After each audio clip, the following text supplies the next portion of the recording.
Are you tired of fighting with your kids at dinner time? Today I'm going to show you 3 simple ways to encourage your young family to eat their healthy dinners without too much arguing.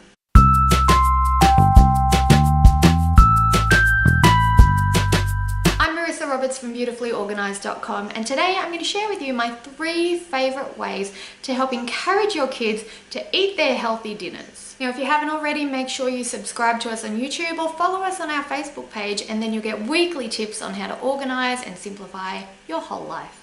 Okay, so dinner time with the kids. We know they can't eat chicken nuggets 24/7, but we also know how difficult it is to get them to eat healthy, especially when you've already had a really long, tiring day. You're exhausted, you're hanging out for bedtime, and you just don't think you can make it through another dinner table tantrum. These tips will help you get to smoother dinner times with your family. With strong, loving foundations instead of just quick hacks. Remember, our focus is on making life easier in the long run so you can enjoy your time together rather than just struggle through it.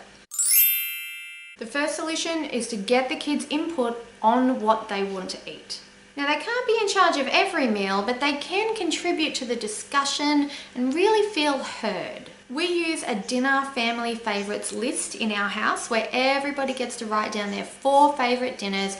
We stick the list on the inside of our pantry door where it's ready for me to look at when I'm meal planning. And then once a month, everybody knows that their favourite is going to show up on the table. They get to feel like what they want is important too, and you can incorporate healthy versions of that meal, like hiding extra veggies in your spaghetti sauce or adding a salad next to the lasagna.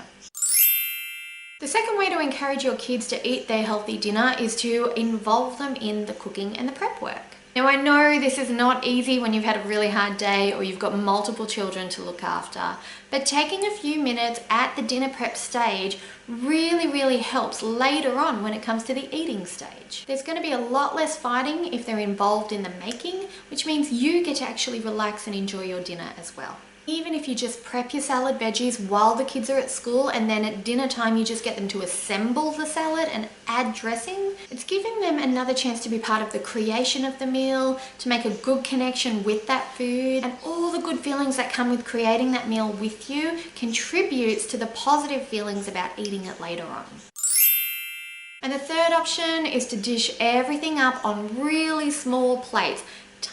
Tiny portions of every part of your meal. So include the healthy stuff and also include a little bit of something they really love as well. Tell your kids they don't have to eat everything on their plate if they don't want to. There's no pressure, they don't have to clean their plate, but if they want more of the favorite thing that was on their plate, then they need to clean their plate before they go back for more of their favorites. It's not a huge plate and it's a really small portion that you first put on there, so it's totally doable that they're going to eat that first and still want more. But if they want more of the fun stuff, they've got to eat the healthy stuff first.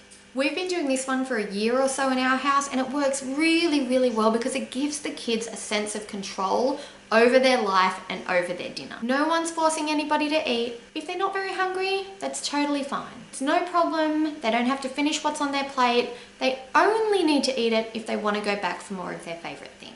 But that's completely up to them. They now have a choice and they have motivation to eat the healthy stuff too. And it's a simple rule, so it's easy to deliver. It's easy for them to understand. Then you just need to focus on not going back and forth with them about it. You explain the rule clearly, you show them that they have a choice, and then you sit down and you eat your dinner.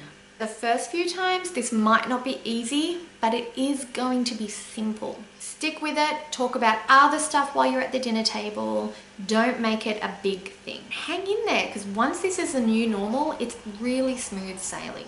A lot of it has to do with how you deliver the message as well. Your tone of voice, the amount of emotional commitment that you've given it. So it's no big deal, it's no problem. Here's your choice, you choose what you want to do, that's the option, and we move on after that. You either eat it and get more of what you love, or you leave it, and that's the end of the discussion. If you'd like more tips on how to manage these family dynamics, head on over to beautifulyorganised.com. You can grab one of our freebies there. For example, if you're a mum with toddlers or babies and you find it really hard to get out of the house in the morning without feeling stressed and overwhelmed, then go ahead and grab a copy of our ebook. It's called 5 Steps to an Easy Morning, and it's going to help you out. You can click on the link underneath this video to get it. Thanks so much for watching, and remember, if you want to see more helpful tips like this, then subscribe on our YouTube channel. Follow us on Facebook as well. We do one live video every week over there, and we have plenty of videos already here for you to watch. So go ahead and pick one of those, and I will see you in the next video. Bye.